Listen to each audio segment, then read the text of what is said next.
उसमें शुरू कर तो देते हैं, लेकिन थोड़ी सी प्रॉब्लम आने के बाद निगेटिव होकर घर बैठ जाते हैं। अगर आपको इस बिजनेस में सफल होना है तो मेरे दोस्त जीवन भर पॉजिटिव एटीट्यूड के साथ काम करना पड़ेगा। टेलीफोन का जगह मोबाइल फ़ोन ने ले लिया, छोटे वाले मोबाइल फ़ोन का जगह स्मार्टफोन ने ले लिया, लोग लैपटॉप छोड़ के स्मार्टफोन के ऊपर आ चुके हैं। दुनिया लगातार बदल रही है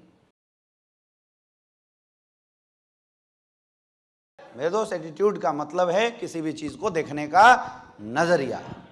आप किसी भी चीज़ को देखते किस नज़रिए से हैं, और सफलता के लिए नज़रिया बहुत ही इंपॉर्टेंट है। ये गिलास भरा हुआ है, कोई इंसान इस गिलास को आधा भरा हुआ बोल सकता है और दूसरा इंसान इस गिलास को आधा खाली बोल सकता है। दोनों ने बात एक ही करी और दोनों बातें इस गिलास की मन स्थिति को ही दर्शाता है, इस फिजिकल स्थिति को ही दर्शाता है। लेकिन मेरे दोस्त दोनों की बातें दोनों इंसान के नज़रियों को शो ही करता है। जो इंसान इस भरे हुए गिलास को भरे हुई दृष्टि से देखता है, इसका मतलब उसकी जो विचारधारा वो सकारात्मक है, और जो इसको खाली होने की दृष्टि से देखता है उसकी जो विचारधारा है वो नकारात्मक विचारधारा है। और हमारे धंधे में नज़रियों का, एटीट्यूड का बहुत बड़ा रोल होता है। अगर आपको इस बिजनेस में सफल होना है तो मेरे दोस्त जीवन भर पॉजिटिव एटीट्यूड के साथ काम करना पड़ेगा, 1% भी निगेटिव नहीं। अगर आप 99% पॉजिटिव हैं और 1% भी आपके अंदर निगेटिविटी आ गई तो समझ लो सारा खत्म। अगर आपने सोचा है कि स्लिप यस वेलनेस से मेरी जिंदगी में बदलाव आएगा, अगर आपने सोचा है कि मैं यहां से डायमंड बनूंगा, तो लोगों के कहने पे अपनी विचारधारा मत बदल देना।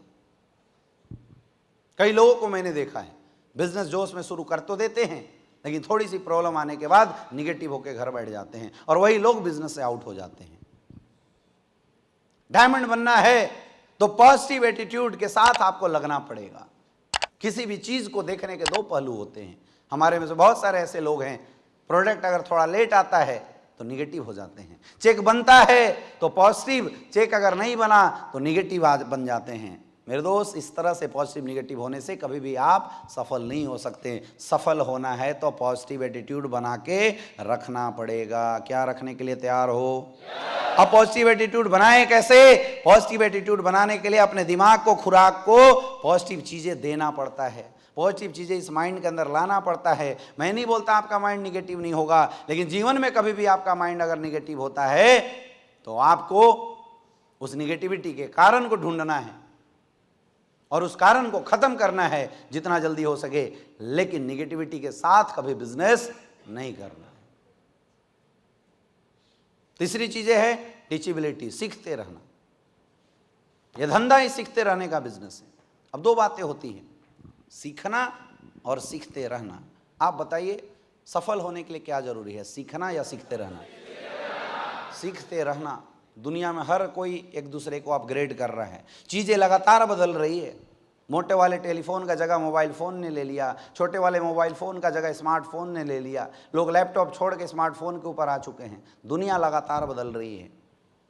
तो मेरे दोस्त इस बिज़नेस में भी जैसे जैसे आप आगे बढ़ेंगे लगातार आपको सीखते रहने की ज़रूरत है। एक बार अगर आपने काम करना सीख लिया तो फिर दुनिया की कोई ताकत आपके चेक को बनने से, आपकी रैंक को कंप्लीट होने से रोक नहीं सकती है। इसलिए ठान लो कि आज से लेके आने वाले समय तक जब भी कभी ट्रेनिंग प्रोग्राम, चाहे वो किसी भी प्रकार की ट्रेनिंग प्रोग्राम हो, और अपलाइन के माध्यम से पता चल जाए तो मैं उस ट्रेनिंग प्रोग्राम में जरूर आऊंगा। कितने लोग इसके लिए तैयार हैं? तो गारंटी है मेरे दोस्त, अगर आप सीखते रहेंगे धीरे धीरे धीरे धीरे ये बिजनेस आपको आने लगेगा और आपके रिजल्ट आने लगेगा।